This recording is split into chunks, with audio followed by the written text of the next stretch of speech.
ছাত্ৰীসকলে ভালকৈ বুজি পাইছে যে এইবুলি বিশেষকৈ প্ৰদূষণৰ ক্ষেত্ৰত যি বিশ্ব পৰিৱেশ দিৱসৰ ক্ষেত্ৰত পলিথিন যিটো আমি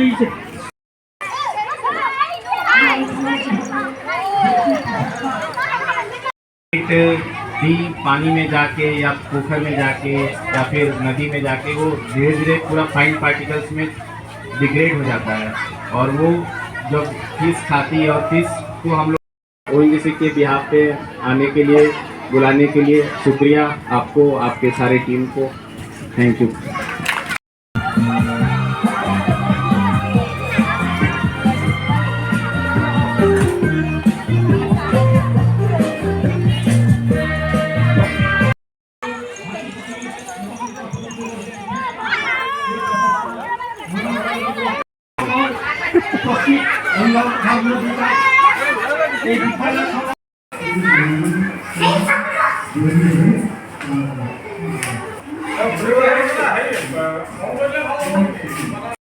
সেইবিলাক খুব সৰু সৰু কণালৈ ভাগি যাব, ভাগি গৈ আকৌ এইবিলাক অহাৰ পাছত আমাৰ দেহত পানী লওঁতে আমাৰ দেহলৈ যাব পাৰে, যি কাৰণে নেকি কেঞ্চাৰ জাতীয় ৰোগো হোৱাৰ সম্ভাৱনা থাকে।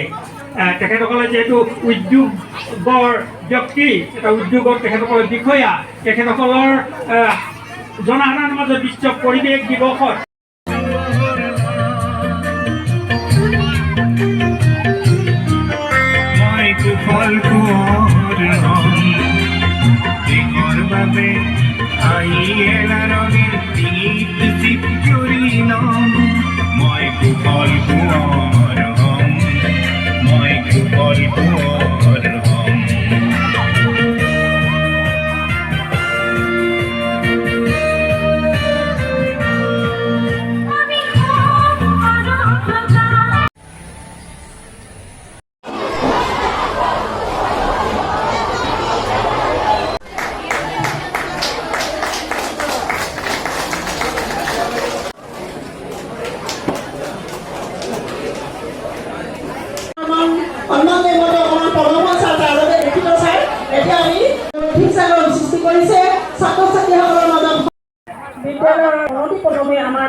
জন্মদিন দুইটা লগতে লগ খাই পিনি প্ৰতি বছৰে মই এই অনুষ্ঠানটো পাতি আহিছোঁ আৰু এই অনুষ্ঠানত আজি দুজনকৈ মই কি বুলি কয় সমাজ জীৱনলৈ বৰঙণি আগবঢ়া বিশেষকৈ প্ৰকৃতিৰ ওপৰত যিসকল আগবঢ়াইছে তেওঁলোকক সম্বৰ্ধনা জনাইছোঁ আৰু যি সাহিত্যৰ লগত সংস্কৃতিৰ লগত যিসকল জড়িত আছে তেওঁলোকক মই সম্বৰ্ধনা জনাইছোঁ আৰু লগতে আমি উদ্যোগৰ ছাত্ৰ ছাত্ৰীসকলক যাতে আমি কেনেকৈ আগবঢ়াই নিব পাৰোঁ তাৰ কাৰণেও চেষ্টা কৰিছোঁ, বৃক্ষৰোপণ কৰিছোঁ আৰু এটা কুইজ প্ৰতিযোগিতা মুকলি কুইজ প্ৰতিযোগিতা অকল প্ৰকৃতিৰ ওপৰতে আমি কুৱেশ্যনবিলাক কৰিম, সেইবিলাকো তেওঁলোকক আমি যাতে আগবঢ়াই নিব পাৰোঁ।